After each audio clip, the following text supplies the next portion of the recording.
नमस्कार। Being spiritual के आज इस वीडियो में मैं आप सभी का स्वागत करती हूँ। उम्मीद करती हूँ कि आप सभी कुशल मंगल होंगे।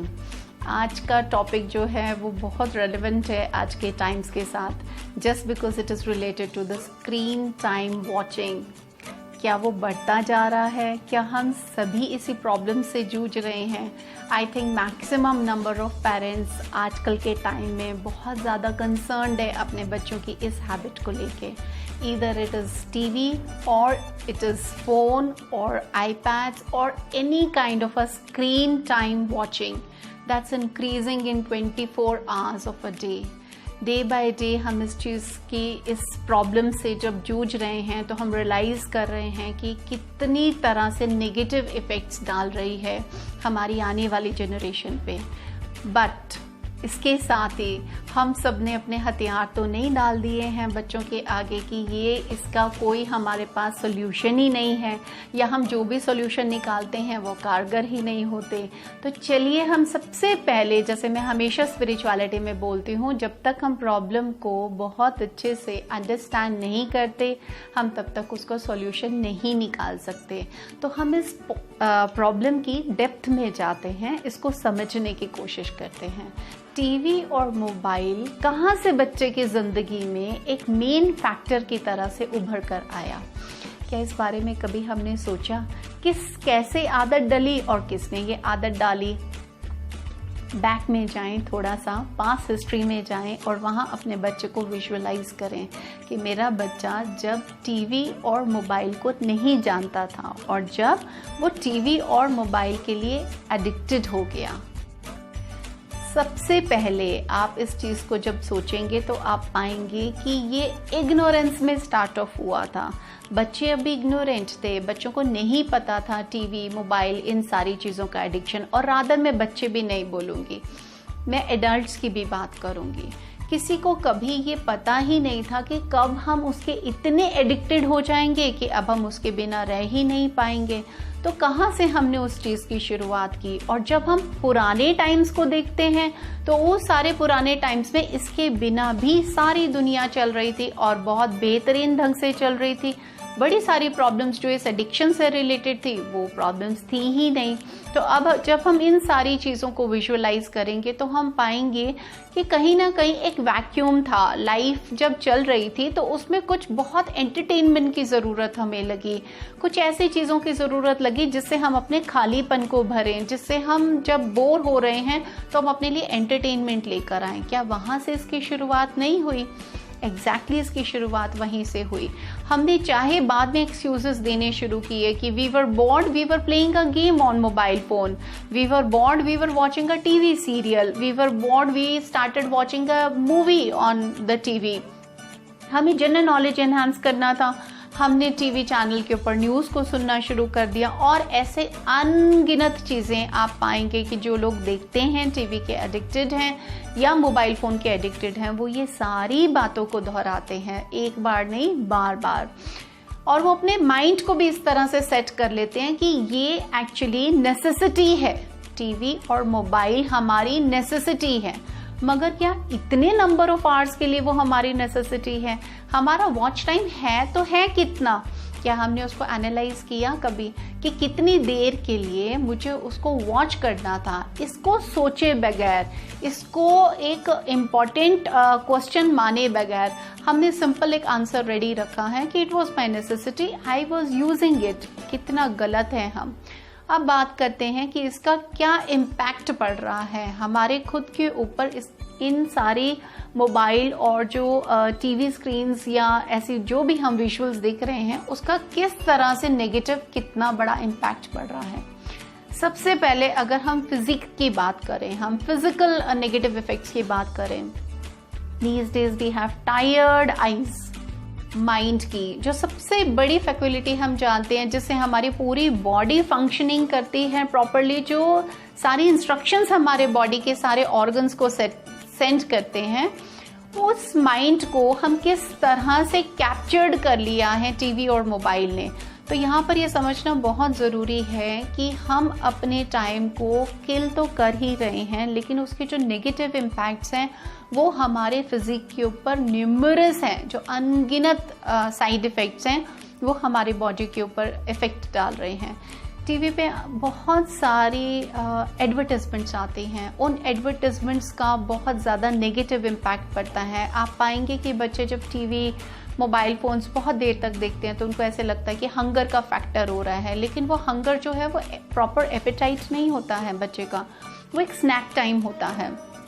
अभी कुछ खा लिया, उसके बाद कुछ और नहीं, कुछ डिलिशियस चाहिए, कुछ टेस्टी चाहिए, तो वहाँ पर बच्चे स्नैक्स को लेने लग गए हैं। तो क्या वो ओबेसिटी का शिकार नहीं हो रहे हैं? बैठे बैठे सिर्फ स्क्रीन टाइम को दे देना और कोई फिजिकल एक्टिविटी में अपने आप को इन्वॉल्व ही नहीं करना, तो वहाँ से बच्चों के अंदर बहुत ज़्यादा मोटापे की टेंडेंसी भी इंक्रीज़ हो रही है डे बाय डे। ये भी अपने आप में बहुत ज़्यादा नेगेटिव इम्पैक्ट डाल रही है, जिसको हमें पता है कि आने वाले टाइम में और बड़ी सारी जो डिजीज़ हैं वो इसका रूट कॉज बनने वाली हैं। अब बात करते हैं हम इसके बाद कि अगर इतने सारे नेगेटिव इफ़ेक्ट्स हैं तो उसका सोल्यूशन कहाँ पर है। सबसे पहली चीज़ इसको अंडरस्टैंड करना कि yes, I want to eradicate this problem from my life, from my child's life. Now how can I go ahead with it? अगर आप सच में ही इसके लिए कोई स्टेप उठाना चाहते हैं तो ही आप सक्सेसफुली उसके लिए स्टेप उठा पाएंगे, और बहुत सारे स्टेप्स हैं। आप एक बार याद करें, जब टीवी और मोबाइल फ़ोन्स नहीं थे तो लाइफस्टाइल के अंदर कौन कौन सी चीज़ें एंटरटेनमेंट के लिए यूज़ की जाती थी। जब भी हम पेरेंटिंग टिप की बात करते हैं तो हम सबसे पहले क्या कहते हैं कि हमें खुद से रोल मॉडल बनना पड़ेगा बच्चों का। कुछ भी अच्छा सिखाना है तो क्या वो पॉसिबल होगा अगर हम बच्चों के रोल मॉडल नहीं बनेंगे? तो घर के एनवायरनमेंट में, चलो ऑफिस एनवायरनमेंट में it is a compulsion for us, लेकिन घर के एनवायरनमेंट में अपने बच्चों के साथ टाइम स्पेंड करते हुए भी अगर पेरेंट्स गैजेट्स को यूज़ कर रहे हैं तो वो कैसे बच्चों को कह सकते हैं उसको अवॉइड करने के लिए? वो वहाँ एप्लीकेबल होगा ही नहीं। तो इसीलिए जब हम अपने बच्चों के साथ टाइम स्पेंड करते हैं, जब हम फैमिली टाइम की बात करते हैं, तो वहाँ हमें टीवी को और मोबाइल फ़ोन को कम्प्लीटली रिस्ट्रिक्ट करना पड़ेगा। वहाँ हमें अपना वॉच टाइम जो है उसको नहीं इंक्लूड करना है। सबसे पहले हम इस हैबिट को छोड़ेंगे, हम इस हैबिट से दूर जाएंगे, हम कुछ और अच्छी चीज़ों से अपनी लाइफ को फिलअप करना शुरू करेंगे, तभी हमारे बच्चे भी इसकी हैबिट को डालेंगे, तभी हमारे बच्चे एक अच्छे ऐसे लाइफ पाथ को चूज़ करेंगे जिससे एक्चुअली उनका ब्रेन बिल्डअप होगा, जिससे एक्चुअली वो लोग हेल्दी होंगे, जिससे सच में उनको ऐसे लगेगा कि अब हम इरिटेबल नहीं हैं, अब हमें इरिटेशन नहीं हो रहा, ओहो मेरा सीरियल आ रहा था, मैंने उसको वॉच करना था। वहाँ फैमिली टाइम बढ़ेगा, वहाँ रिलेशनशिप में हैप्पीनेस बढ़ेगा, वहाँ पर आपकी समझ जो है वो ज़्यादा लॉजिकल हो जाएगी। तो यहाँ पर हम बात करते हैं इस टाइम पे कि जो रिस्ट्रिक्शंस हम अपने ऊपर इम्पोज करेंगे वो किस तरह के रिस्ट्रिक्शंस होंगी। जैसे एक अच्छा सा एंटरटेनमेंट टाइम पीरियड कि कुछ फैमिली में हम कोई गेम कर सकते हैं अपने बीच में, कोई भी इंडोर गेम खेल सकते हैं, कोई आउटडोर गेम खेल सकते हैं, जो हमारी फिजिक को तो डेफिनेटली उसके लिए हेल्पफुल होगा ही होगा, उसके साथ में हमें एक बड़ी अच्छी बॉन्डिंग देगा हमारे बच्चे के साथ। और दूसरा, इलेक्ट्रॉनिक गैजेट्स आपको क्या क्या काम करने के लिए चाहिए होते हैं, इन सारी चीज़ों को आप सबसे पहले पेन डाउन करें कि इलेक्ट्रॉनिक गैजेट्स के लिए को आपका क्या रोल है आपकी लाइफ में। क्या आप स्टूडेंट हैं, ऐसी कोई चीज़ है कि जिसके लिए आप इंटायरली डिपेंडेंट हैं, कुछ वॉच टाइम वगैरह के लिए मोबाइल पे या किसी तरह के पर्टिकुलर यूट्यूब चैनल के लिए, आप उसको पेन डाउन कीजिए और उसका एक टाइम शेड्यूल सेटअप कीजिए, उसको सॉर्ट आउट कीजिए कि मैं उसको कब से कब तक देखूंगा, जो मेरे लिए मैंडेटरी है, जो मेरे लिए नेसेसरी है। इसके बाद बात करते हैं कि जब हम कोई भी गैजेट्स का यूज़ कर रहे हैं तो तब हमें क्या क्या चीज़ों को ध्यान में रखना पड़ेगा। हमें उसको अपने नॉलेज लेवल के ऊपर उसको टेस्ट करना पड़ेगा, अपने फैकल्टी जो हमारी माइंड की है उससे क्वेश्चनिंग करना पड़ेगा कि ये कितना लॉजिक दे रहा है मुझे, क्या ऐसा लॉजिक मैं खुद अपने माइंड इंटेलेक्ट के साथ नहीं पा सकता, क्या ये जो मैं चीज़ें इसके ऊपर देख रहा हूँ क्या मुझे खुद से उसको पहले ट्राई आउट नहीं करना चाहिए। और फिर हम अगर एंटरटेनमेंट की बात करते हैं तो एंटरटेनमेंट के लिए अगर हम अपने ओल्ड टाइम्स को लेकर आए तो वहाँ बच्चे एंटरटेनमेंट के लिए क्या किया करते थे? क्या वो किसी तरह के क्रिएटिव काम में नहीं इन्वॉल्व होते थे, या वो किसी तरह से नेचर को नहीं यूज़ करते थे? कोई थोड़ी सी चीज़ें जो वो प्ले कर सकते थे ओपन एरिया में, ग्राउंड में, और समवेयर इन द पार्क, या फिर कुछ किसी तरह के ब्लॉक्स, पजल्स, अगर आपके बच्चे छोटे हैं तो क्या वो टॉयज़ नहीं खेला करते थे अपनी लाइफ में? कितना बड़ा रोल टॉयज़ का होता था कि हाँ मेरे पास ये वाले टॉयज़ हैं, मैं इनको इस तरह से डिज़ाइन करूँगा, मैं इस तरह से खेलूँगा।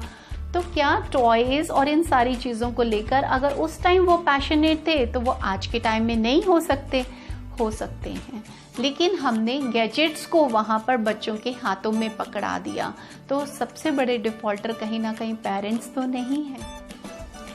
क्या आपने ई फास्टिंग के बारे में सुना है? ई फास्टिंग का मतलब हो जाता है कि जब हम इलेक्ट्रॉनिक मीडिया, गैजेट्स, इन सारी चीज़ों की फास्टिंग करते हैं। तो क्या आप इसके लिए रेडी हैं अपनी लाइफ के अंदर कि इन चीज़ों को मुझे रिस्ट्रिक्ट करना है, इस नेसेसिटी को जानते हुए? जैसे कई बार हम किसी तरह का व्रत रखते हैं, किसी भी अन्न को हम ग्रहण नहीं करते, या इस तरह की किसी भी चीज़ का त्याग करते हैं, तो क्या हम अपनी लाइफ के अंदर इन गैजेट्स का त्याग नहीं कर सकते हैं या इनको रिस्ट्रिक्ट नहीं कर सकते हैं? देखिए, ये आपके एंटायरली प्रोफेशनल लाइफ के ऊपर डिपेंड करता है। जितनी नेसेसिटी है उसको उतना यूटिलाइज कीजिए, लेकिन उसका एडिक्शन नहीं करें, उसके आदी नहीं हो जाएं इस तरह से कि जब आप उसको छोड़ना चाहें तो आपको ऐसे लगे कि अब वो आदत मुझसे छूट ही नहीं रही है। तो आदतें इस तरह की कभी भी लाइफ के अंदर नहीं होनी चाहिए कि जिनको हम छोड़ ही ना पाएं। मैंने आपको प्रीवियस वीडियो में भी बताया कि संकल्प शक्ति जो होती है उसका हम जब भी आह्वान करते हैं, उसको हम जब भी प्रबल बनाते हैं, तो ऐसी कोई भी चीज़ नहीं है कि अब हम अपने संकल्पों से उसके ऊपर जीत ना हासिल कर पाएँ। आज भी बहुत लेट है, इसलिए अब इसको और लेट ना करें अपनी लाइफ के अंदर। अपनी लाइफ को हैप्पी बनाने के लिए, अपनी मेंटल प्रॉब्लम्स को इरेडिकेट करने के लिए, और बहुत तक आपकी फिजिकल प्रॉब्लम्स भी, इन सब को इरेडिकेट करने के लिए जो हमारा ब्राइट फ्यूचर है, हमारे बच्चे, उनकी नेसेसिटी को ध्यान में रखते हुए आप वहाँ पर कुछ ऑप्शंस को लेकर आइए, कुछ ऑल्टरनेटिव्स को लेकर आइए। आपको ये चीज़ हमेशा से रिमेंबर करना पड़ेगा कि जब भी हम एक चीज़ लेते हैं तो उसके बदले में हमें वहाँ पर एक अच्छा ऑल्टरनेटिव दूसरी चीज़ ज़रूर देनी पड़ेगी अपने बच्चे को। तो अगर हम चाहते हैं कि हमारा बच्चा मोबाइल फ़ोन और इन सारी चीज़ों की एडिक्शंस को छोड़े, स्क्रीन टाइम की एडिक्शन को छोड़े, तो वहाँ पर आप अपने बच्चे के लिए दूसरा क्या सोल्यूशन उसको प्रोवाइड कर रहे हैं? सिर्फ पेरेंट्स होने के नाते अपने बच्चों को एडवाइस देने से नहीं चलेगा। B a support system for your child. आप वहाँ पर अपने इंटेलेक्ट को यूज़ कीजिए, नॉलेज लेवल को लेकर आइए और एक सपोर्ट सिस्टम बनिए। अपने बच्चे की हेल्प कीजिए। उसको नहीं पता है कि वो किस तरह की प्रॉब्लम के साथ एडिक्टेड होता चला जा रहा है, आज ही उसको इस प्रॉब्लम से बाहर निकालने के लिए हेल्पिंग हैंड प्रोवाइड कीजिए। मैक्सिमम नंबर ऑफ आवर्स अपने बच्चे के साथ स्पेंड कीजिए। जानने की कोशिश कीजिए उसको क्या प्रॉब्लम्स हैं लाइफ में। बैठकर बात करेंगे तो हर एक चीज़ का कम्युनिकेशन ज़रूर सोल्यूशन निकालती है। I will see you in the next video and keep learning till then and be a support to your child. Bye.